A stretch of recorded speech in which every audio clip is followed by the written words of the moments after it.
Assalamualaikum warahmatullahi wabarakatuh. Dalam video kali ini, sekali lagi saya nak cerita tentang Asus ROG Phone 5 lepas saya guna dia dalam seminggu dua lah. Just untuk recap, ini ialah the ultimate gaming smartphone untuk tahun 2021.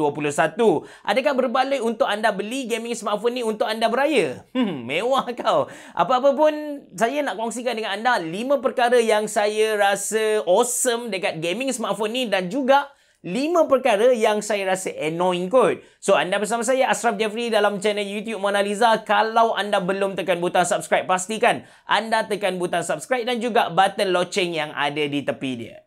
Jom!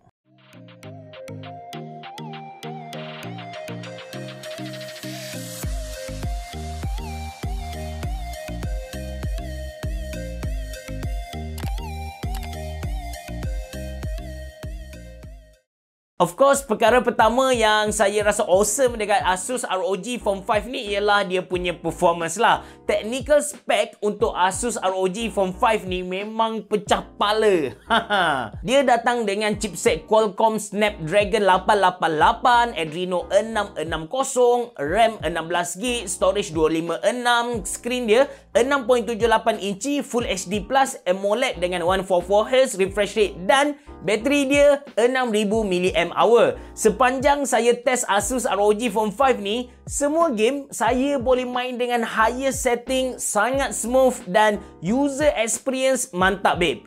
Dengan screen 144Hz refresh rate, animation, transition, semua battery smooth lah. Memang tip top. Lepas tu kan, dia punya screen tu jenis AMOLED. Warna yang dia mampu produce tu mewah gila kot. Touch response dekat Asus ROG Phone 5 ni best, dia on time sebab dia punya touch sampling rate dia tu 300Hz kot. Saya lenjan Genshin Impact lama-lama pun semua smooth, tak ada lagging. Cuma ada satu masalah yang saya akan highlight pada keburukan ataupun benda yang tak best dekat Asus ROG Phone 5 nantilah. Alright, perkara kedua yang saya suka tentang Asus ROG Phone 5 ni ialah dia punya aksesori, specifically Aero Active Cooler ni lah. Sebenarnya Asus ROG Phone 5 ni dia ada banyak lagi aksesori macam contoh kunai gamepad, docking, tapi disebabkan saya tak ada benda-benda alah tu, so saya tak mampu test and tak boleh nak cerita kepada anda. Dia punya Aero Active Cooler ni bukan sahaja berfungsi sebagai cooler macam contoh Memo DL01 yang saya pernah review sebelum ni,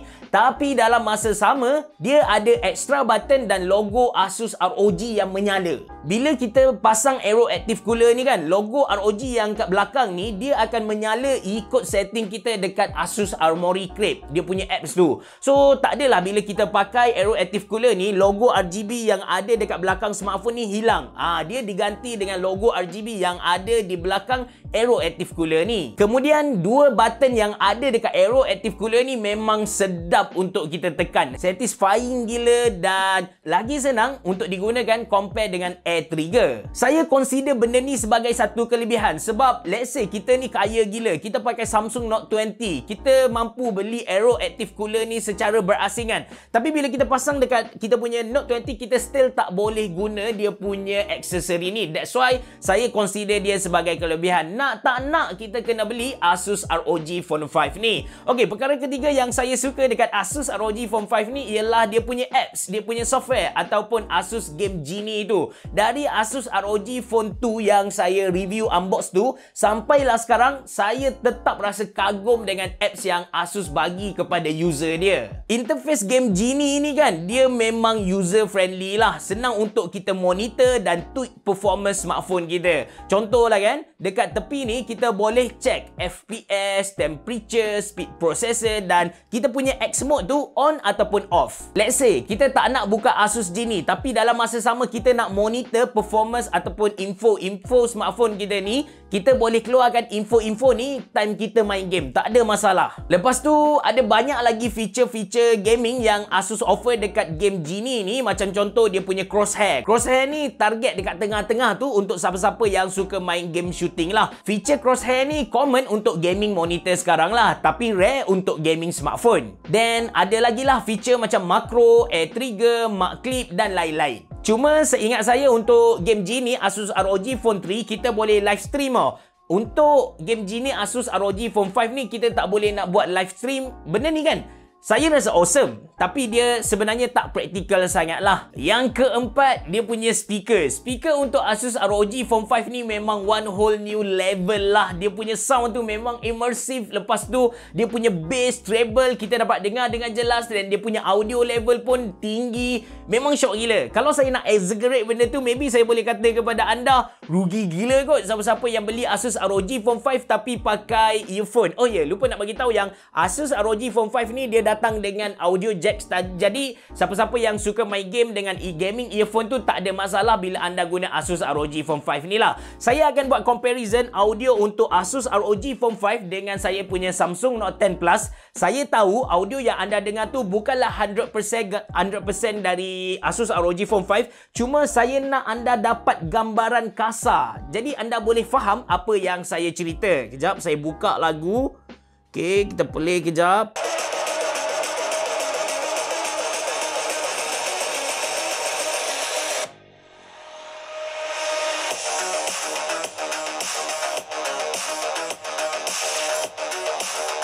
Sekarang saya akan tukar ke saya punya Samsung Note 10 Plus.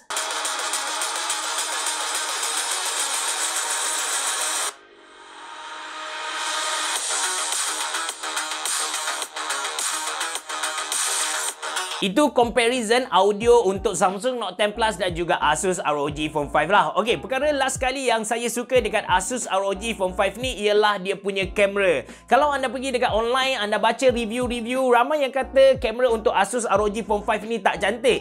Tapi sepanjang saya review gaming smartphone, saya boleh kata kepada anda, the best kamera untuk gaming smartphone letaknya pada Asus ROG Phone 5 ni lah. So, saya tak pasti kat mana masalah yang orang cuba pertikaikan tu. Image dia bagi saya lawa, sharp, elok je. Kecuali ultra wide dia. Ultra wide dia memang ke laut lah. Kita cakap fokus hilang, sharp pun tak tahu ke mana. Lepas tu noise pun tebal. Actually bagi saya gambar tu nombor 2. Sebab saya jenis tak ambil gambar sangat sebenarnya. Saya lebih prefer pada video kamera dia tu. Asus ROG Phone 5 ni kan, dia boleh record sampai 8K kot. Kalau saya compress video 8K yang saya record tu, lepas tu edit dalam satu sequence full HD, gambar yang saya dapat, video yang saya dapat tu sharp gila. Stabilizer untuk Asus ROG Phone 5 ni pun mantap. Kita dah tak perlu external stabilizer macam contoh DJI Osmo Mobile lah. Okey, selesai 5 perkara yang saya suka dekat Asus ROG Phone 5 ni. Sekarang kita berpindah kepada 5 perkara yang saya rasa annoying ada dekat Asus ROG Phone 5 ni. Perkara pertama ialah bila saya siap setup Asus ROG Phone 5 ni, saya belum install game lagi. Saya just surfing internet, main Facebook, buka Instagram. Saya dah start rasa panas-panas dekat Asus ROG Phone 5 ni. Take note yang saya belum lagi main game. So, bila saya install Genshin Impact, main game tu, suhu memang naik sampai 50 darjah lah. Tapi yang bagusnya Asus ROG Phone 5 ni, dia tak berlaku thermal throttling, so tak ada masalah dari segi lagging. Tapi kan, masalah panas dekat Asus ROG Phone 5 ni, kita dapat selesaikan kalau kita pasang Aero Active Cooler. Cuma anda kena tahulah, Aero Active Cooler tu dia tak datang secara percuma. Anda kena beli extra. Macam saya kan, kalau duduk dekat rumah, saya pasang je Aero Active Cooler tu. Sebab yang pertama, kita boleh sejukkan Asus ROG Phone 5 ni. Yang kedua, dia boleh dijadikan sebagai stand. Senang untuk saya layan Netflix ataupun YouTube. Okey, perkara kedua ataupun sebenarnya perkara yang paling annoying sebenarnya dekat Asus ROG Phone 5 ni ialah dia punya penutup getah dekat bahagian tepi ni. Sebab penutup getah ni kan senang gila peel off. Bagi saya, Asus sepatutnya bagi hard cover untuk tutup part ni. Bukan getah yang super annoying ni lah. Even Asus bagi kepada kita extra penutup getah ni, bagi saya dia tak menjadikan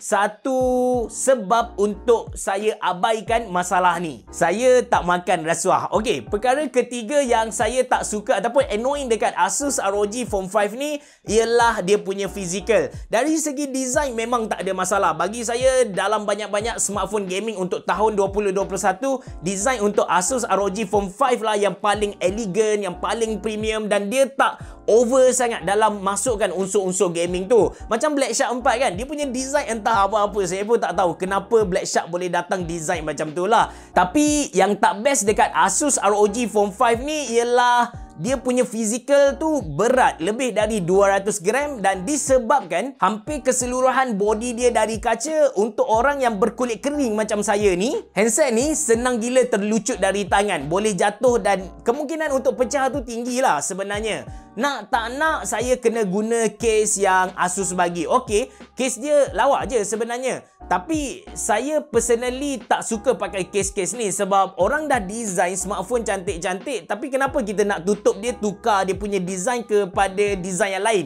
Rugi kot. Kemudian kalau anda guna case yang Asus bagi dan cara anda pegang smartphone sama seperti saya, iaitu letak atas jari kelingking ni, anda akan start rasa sakit dekat jari kelingking anda sebab bahagian bawah case ni tajam. Saya warning kepada anda, jangan guna smartphone ni masa anda tidur. Kalau dia jatuh atas muka, nah ya babe. Okey, perkara keempat yang saya rasa tak best dekat Asus ROG Phone 5 ni ialah dia tak datang dengan micro SD card slot ataupun kita tak boleh nak expand dia punya storage. Dia macam pelik sikit sebab kita tahu yang kamera dia boleh record 8K punya video. 8K punya video ni memang besar gila. Kalau 4K dah besar, kalau 8K ni 2 kali ganda besar. Kalau anda macam saya jenis record banyak video, kejap je 256GB tu penuh. So, saya pun tak faham kenapa Asus tak bagi kita expand dia punya storage. Maybe dia nak jual banyak variant lah kan. Dan perkara yang kelima yang saya rasa annoy ataupun tak best dekat Asus ROG Phone 5 ni ialah walaupun ini boleh dikatakan dalam kategori flagship smartphone ataupun